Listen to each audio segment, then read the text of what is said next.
نصلي ونسلم على حبيبه الكريم الأمين العزيز الرؤوف الرحيم وعلى آله وأصحابه الأفضلين الأكرمين أجمعين أما بعد فأعوذ بالله من الشيطان الرجيم بسم الله الرحمن الرحيم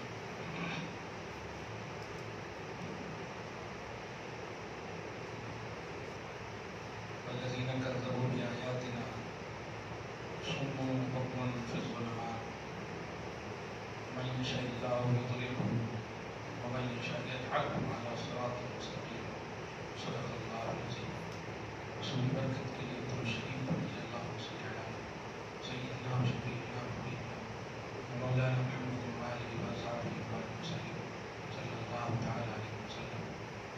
سورہ نام سورہ نمبر 6 کی آیت نمبر 39 تک درس ہونے والا ہے.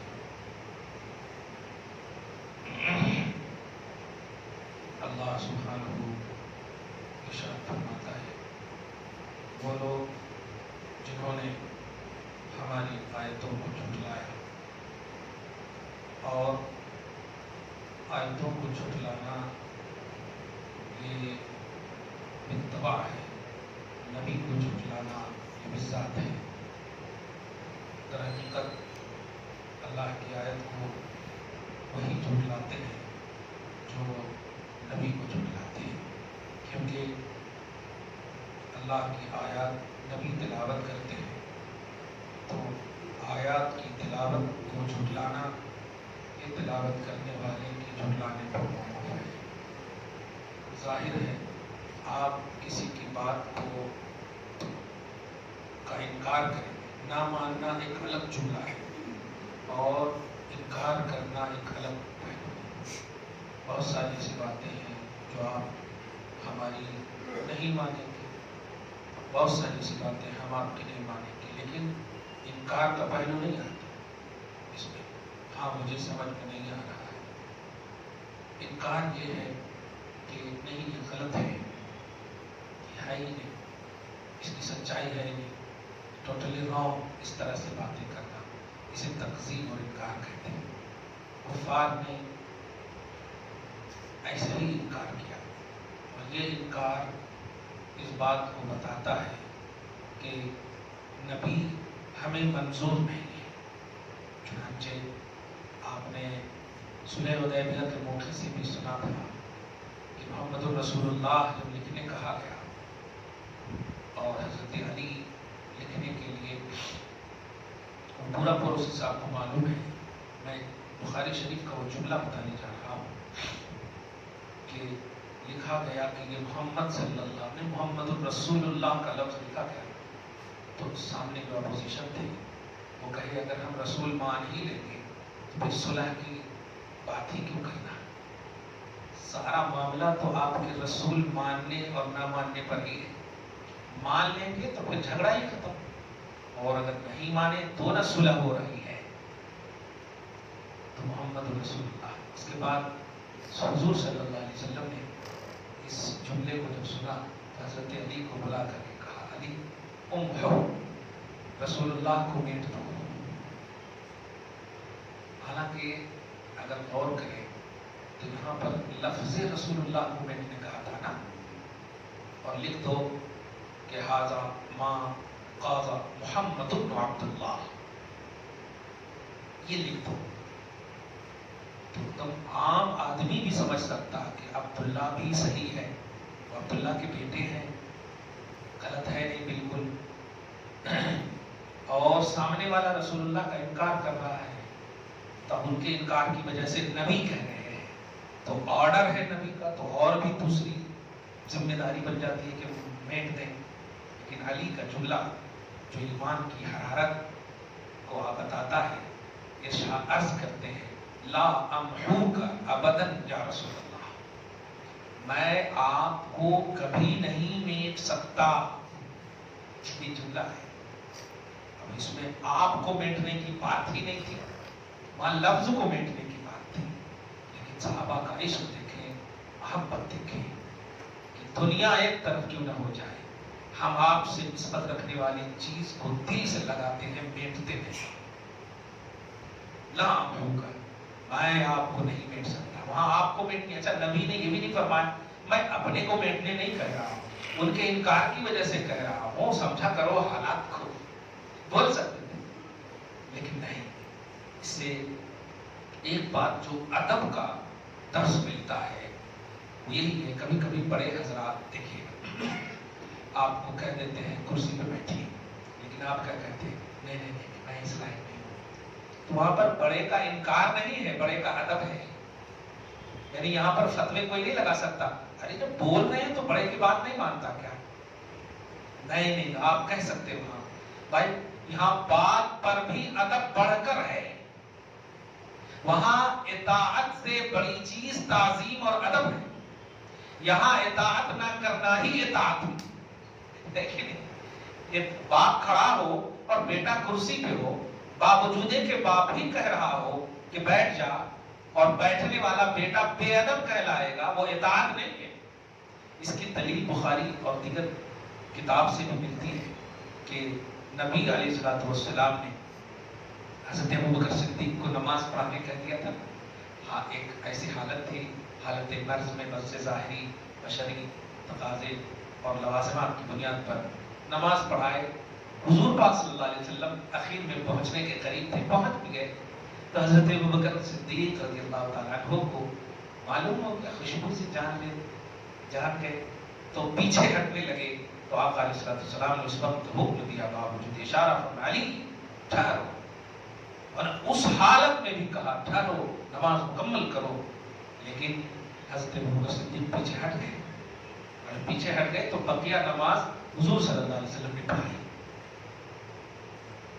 بقیہ نماز حضور صلی اللہ علیہ وسلم نے پڑھائی، اور جو لوگ ابوبکر کی اتباع میں تھے وہ ابوبکر کی اتباع ہی میں رہے، ان کی ابتداء ہی میں رہے، حضور آگے بڑھے، ابوبکر پیچھے ہیں۔ جتنے لوگ ابوبکر کی ابتداء میں تھے وہاں پر یہ بھی ایک حکمت ہے، ابھی بھی ابوبکر کی ابتداء میں ہے سب کچھ، لیکن ابوبکر نہیں رضی اللہ عنہ۔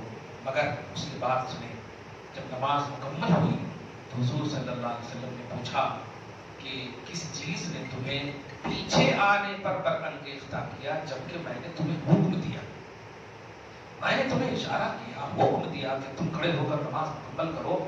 تو سنیے حضور صلی اللہ علیہ وسلم کا یہ سچا عاشق صادق کہتا ہے ما کان لابن ابی قحافہ ان یصلی بالناس، کہ ابن ابو قحافہ کی یہ مجال کہ نبی کے ہوتے ہوئے لوگوں کی امامت کرے۔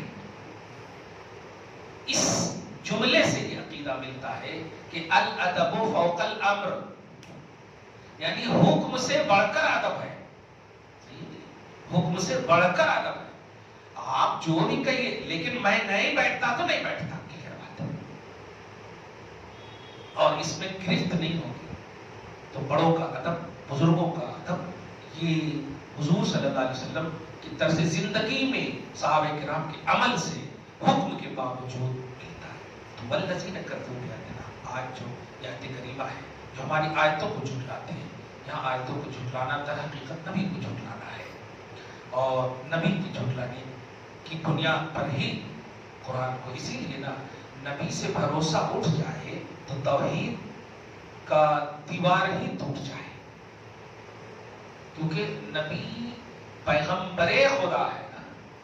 پیغمبر خدا کا مطلب یہ ہوتا ہے کہ خدا کا پیغام لے جانے والے، بردن مصدر ہے، وہ فارسی کا لفظ ہے، پیغام پر بردن مصدر لے جانا، تو پیغام خدا لے جانے والے، مطلب سلیکٹ کیا اللہ نے میرے پیغام کو تم لے جاؤ۔ تو اب اگر ان کو کوئی جھٹلا دے تو خدا کا پیغام ہی جو قرآن کی شکل میں ہے وہ جھٹلا جائے۔ تو جہاں کہیں بھی قرآن میں آیتوں کے جھٹلانے کی بات کہی گئی ہے، وہاں در حقیقت لانے والے پیغمبر کی بات ہے، ان کا جھٹلانا ہے۔ رب فرماتا ہے والذین کذبوا بآیاتنا، جنہوں نے ہماری آیتوں کو جھٹلایا، صم و بکم، یہ گونگے اور بہرے ہیں، گونگے اور بہرے ہیں، فی الظلمات، تاریکیوں میں۔ گونگے بہرے یہی تو بہت بڑی تاریکی، لیکن فی الظلمات بھی کہا، یعنی یہ واپس ہونے والے نہیں ہیں۔ نبی کی تکذیب کرنے والے کو اللہ تعالیٰ ہدایت اور توفیق سے ہمیشہ کے لیے محروم کر دیتا ہے۔ چنانچہ آگے فرماتا من یشاء اللہ یضللہ، اللہ جسے چاہ لیتا ہے اسے گمراہ کر دیتا، ومن یشاء یجعلہ علی صراط مستقیم، اور جسے چاہ لیتا ہے اسے صراط مستقیم پر ڈال دیتا ہے۔ اور یہ آیت بول کر گویا ایک ذہن دیا ہے کہ نبی کو بیم کرنے والا اللہ صراط مستقیم پر ڈال دیا ہے اسے، یعنی اللہ نے اسے چاہ لیا ہے کہ تم صراط مستقیم پر رہو اور رہو گے، یہ میری مشیت ہے۔ اور جو تکذیب نبوت کرتے ہیں اللہ تعالیٰ اسے دائمی گمراہی میں اس کے دلدل میں ڈال دیتا ہے۔ آگے فرماتا ہے قل ارائیتکم، کیا اے حبیب مکرم ان لوگوں سے کہیے بھلا بتاؤ، ان اتاکم عذاب اللہ، اگر تمہارے پاس اللہ کا عذاب آ جائے، او اتتکم الساعہ، یا تمہارے پاس قیامت آ جائے، غیر اللہ تدعون، پھر بھی تم اللہ کے علاوہ کی عبادت کرو گے؟ یہ پریکٹیکلی مطلب جھنجھوڑنا ہے۔ بتاؤ ابھی قیامت آ جائے اور جس کی تم پوجا کر رہے ہو نا اس پر بھی آ جائے، جس کی تم پوجا کر رہے ہو اس پر بھی آ جائے، اس کے بھی پرخچے اڑ جائیں، تو کیا پھر بھی تم قیامت کے باوجود، اللہ کے عذاب آنے کے باوجود اسی کی پرستش کرو گے، غیر اللہ کی پرستش کرو گے، لات و عزا کی ہی پرستش کرو گے؟ ان کنتم صادقین، اگر تم اس میں سچے ہو تو پھر ٹھیک ہے، انتظار کرو، پھر انتظار کرو، تم بھی دیکھنا ہم بھی دیکھنے والوں میں ہیں اور انتظار کرنے والوں میں ہیں۔ فَلِيَّاهُ تَدْعُونَ فَيَكْشِفُ مَا تَدْعُونَ إِلَيْهِ إِن شَاءَ، بلکہ سنو تم اسی کو پکارتے ہو، کیا بات ہے، فَيَكْشِفُ مَا تَدْعُونَ إِلَيْهِ إِن شَاءَ، کیا بات ہے۔ تو جس کی طرف تم بلاتے ہو یا وہ کھول دے گا ان تمام تکلیف کو جس کی طرف تم بلاتے ہو یا جس کے لیے تم بلاتے ہو، یعنی جو تمہارا مقصد ہے اس مقصد کو اللہ ہی پورا کر رہا ہے، اللہ ہی پورا کر رہا ہے، لیکن تم نفس کی اتباع میں سمجھ رہے ہو کہ یہ میرا معبود پورا کر رہا ہے۔ تم تھوڑی سی تھنکنگ لاؤ، بازار سے 100 روپے کا معبود خرید کر کے تم سجا کر کے اس سے 1 لاکھ روپیہ مانگ رہے ہو، یہ کہاں کا ہے؟ یہ کوئی جوا والا معبود تو ہے نہیں کہ اتنا لگاؤ تو اتنا ملے گا۔ تمہیں جو پورا کر رہا ہو نا ابھی بھی میں ہی کر رہا ہوں، کیوں؟ اس لیے کہ میں رب العالمین ہوں اور عالمین میں تم بھی ہو، تو پالنا میری رسپانسبلٹی ہے، میری ذمہ داری ہے، تو یہ توحیدی ذمہ داری ہے۔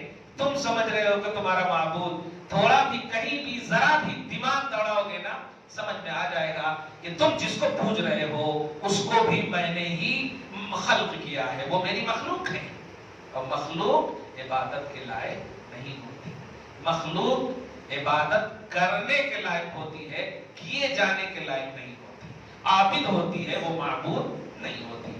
وَتَنْسَوْنَ مَا تُشْرِكُونَ، تم بھول جاتے ہو اس کو جس کے ساتھ جس کو تم شریک ٹھہرا رہے، مطلب تکلیف ہوتی ہے تو تکلیف تمہاری کون دور کر رہا ہے تم اسے بھول جاتے ہو، اور تکلیف دور کرنے والے کو بھول کر کے تم معبود کے پاس آ کر کہہ رہے ہو ہاں آپ کا کرپا ہے، آپ کا کرپا ہے۔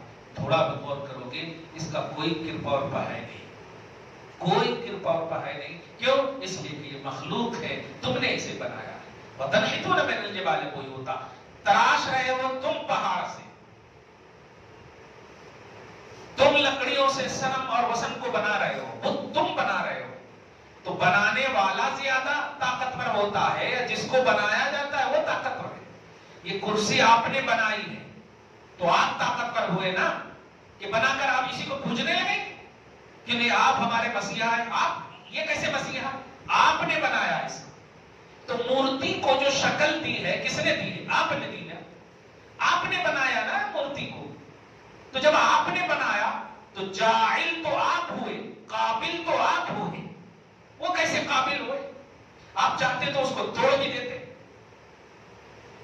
الٹا پلٹا بھی کر سکتے، تو طاقت تو آپ کو زیادہ ہے، اس لیے نان سینس باتیں ہیں، ادھر مت جاؤ. تکلیف جو دور ہو رہی ہے نا تجھ سے، وہ میں ہی کر رہا ہوں، وہ نہیں کر رہے ہیں جس کی تم پرستش کر رہے ہو. کیا بات ہے. اللہ فرماتا ہے آیت نمبر 41 کے بعد وَلَقَدْ أَرْسَلْنَا إِلَىٰ أُمَمٍ مِّن قَبْلِكَ، ہم نے بہت رسول کو بھیجے تم سے پہلے جتنی بھی سنگتیں اور امتیں گزری ہم نے بھیجے.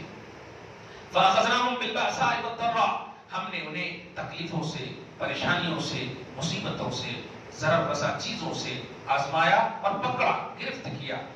لعلہم یتضرعون، لیکن ہم جو تکلیف دیتے ہیں نا، یہ تکلیف اس لیے نہیں دیتے ہیں کہ تم میرے بندے ہو، بلکہ اس لیے دیتے ہیں تاکہ تم سمجھو کہ تمہاری ذمہ داری کیا ہے، تم میری عبادت سے منحرف کیوں ہو گئے ہو، مجھے نہیں سمجھتے ہو، اس لیے تکلیف دیتے ہیں. تکلیف دینا یہ میری ذمہ داری نہیں ہے، تکلیف دور کرنا میری ذمہ داری ہے.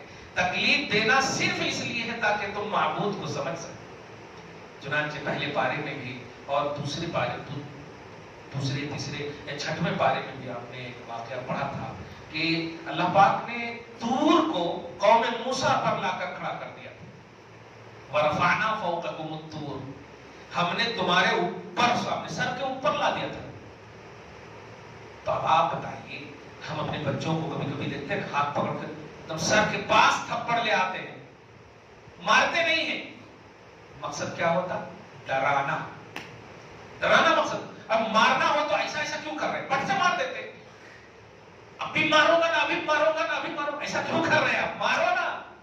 مطلب ڈرانا. تو وہی اللہ پاک نے قوم موسیٰ کے ساتھ بھی کیا کہ تیرے سر کے اوپر میں پہاڑ کو لایا ہوں تاکہ تو عبادت کرنے والے اور کیے جانے والے میں فرق سمجھ. جس کی تو کر رہا ہے وہ غلط ہے، اور جس کی کرنا ہے وہ نہیں کر رہا ہے. اور دوسری بات یہ حکمت یہ ہے کہ میں جب پہاڑ کو تیرے سر کے اوپر لانے کی قدرت رکھتا ہوں تو تیرے کو ہلاک کرنے کی بھی طاقت رکھتا ہوں، یہ بھی بتانا مقصود ہے. لہذا موسیٰ کو مان لے، یہ مطلب تھا. میرا پاور یہ ہے کہ اگر پاور کا یوز کروں تو سب ایمان لے آؤ گے، سب ایمان لاؤ گے. 5 تھپڑ لگیں گے نا اللہ پاک کی شان کے والی ہاتھ کی، اللہ کی شان والی جو دست ہے قدرت والی، اس کے 5 تھپڑ لگیں گے، سمجھ میں آ جائے گا. ابھی 10 ڈنڈے پولیس کے لگتے ہیں تو حقیقت کو چلانے لگتے ہیں لوگ. وہ خالق کے جب ڈنڈے لگنے لگیں گے تو کیسے نہیں بک بک کرو گے ہاں تو ہی معبود ہے، تو ہی معبود. لیکن میں چاہتا کہ نہیں، تو اپنے اندر تلاش خدا کو، تیرے اندر میں ہوں، وفی انفسکم، تیرے اندر میں ہوں، تلاش تیرے وجود میں ہوں، تیرے احساس میں ہوں. ابھی کچھ دن پہلے بڑی اہم بات قدرت کے حوالے سے آئی ہے. ایک بہت بڑا ڈاکٹر ایڈمٹ ہوا اور وہ پڑھ رہا تھا. میں ایڈمٹ ہونے کے بعد آکسیجن کے لیے اس کو 8 گھنٹہ تک رکھا گیا اور ٹھیک ہو گیا، اور 80 لاکھ روپے قریب بل اس کا ہوا. دے دیا اس نے، پیسہ بہت تھا، کروڑوں پتی تھا. دینے کے بعد ڈاکٹر کے پاس خوب رو رہا تھا وہ ڈاکٹر. تو بولا سر کیوں رو رہے ہیں آپ؟ پیسہ زیادہ تو نہیں لے لیا؟ دھیان دیجیے گا، بڑی اہم بات ہے. کیوں رو رہے ہیں آپ؟ پیسہ زیادہ تو نہیں لیا؟ کہا نہیں بیٹے، پیسے کی بنیاد پہ نہیں رو رہا ہوں، میں صرف 8 گھنٹہ نیچرلی آکسیجن میں 8 گھنٹہ تم نے آکسیجن بنائے ہوئے، مخلوق کے بنائے ہوئے آکسیجن پہ رہا تو 80 لاکھ روپیہ بل بنا. اور میں 70 سال کی عمر سے اللہ کا بغیر پیسے کے آکسیجن 8 گھنٹے کا تم نے 80 لاکھ روپے لے لیا، اور 70 سال سے جو مجھے آکسیجن دے رہا ہے 1 روپیہ بھی نہیں. وہ کیسا مولا ہے، بس اس لیے رو رہا ہوں. اس کی کبریائی یاد آ گئی، اس کی خدائی یاد آ گئی، اس کی شان کبریائی اور عظمت جلال و عظمت یاد آ گئی کہ مولا واقعی تو بے لوث ہے، بندے پر بہت مہربان ہے، تو دینے ہی والا ہے، لیتا کچھ نہیں. دیکھ 8 گھنٹے میں 80 لاکھ لے لیا اس نے، اور تو 70 سال سے دے رہا ہے کہ ایک بار بھی نہیں مانگا کہ میں نے تجھے. اور وہ ایسا کلائمیٹ، ایسا آکسیجن کہ کیا کہنا. ایک لمحے اور ایک سیکنڈ کا آکسیجن ہزاروں دنیا کے بنائے ہوئے آکسیجن پر بھاری. بہرحال خدا کی قدرت اور خدا کی شان یہ ہے کہ جو لوگ یہ سمجھتے ہیں کہ مجھے یہ ٹھیک کر دیا وہ ٹھیک کر دیا، نہیں، آپ غور کریں، ڈاکٹر بھی یہی بولتے ہیں، میرا تو جو کام تھا کر دیا میں نے، باقی مسلمان ہوتے ہیں تو باقی اللہ ہے، ہندو ہوتے ہیں تو وہی بولتے ہیں بھگوان سے دعا کیا، مطلب اسے بھی اس بات کا یقین ہے کہ میں تو تھیوری پیش کیا، شفا دینے والا تو وہی ہے، بس شفا دینے والا صرف اللہ ہے، شفا دینے والا صرف اللہ ہے۔ اسی لیے بڑے بڑے ڈاکٹر جو ابھی بھی متقی پرہیزگار ہیں، دوا دینے کے بعد بولتے ہیں اللہ شافی اللہ کافی، بولتے ہیں اللہ شافی۔ بہرحال تو نبی کا جھٹلانا اللہ کا جھٹلانا ہے، نبی کی تقسیم اللہ کی تقسیم ہے، اور ادب و احترام ہر اطاعت سے اعلیٰ عبادت ہے، تعظیم رسالت، بڑوں کا ادب، بڑوں کی تعظیم ہر اعمال صالحہ سے پر ہے۔ حضرت علی اور حضرت ابوبکر صدیق کے ان دونوں واقعوں سے بھی ہمیں ملتا ہے۔ دعا ہے اللہ تعالیٰ آج کی خصوصی گفتگو کو ہمیں بھی پاک صاحب مقدار کے وسیلے سے قبول فرمائے، اپنی شان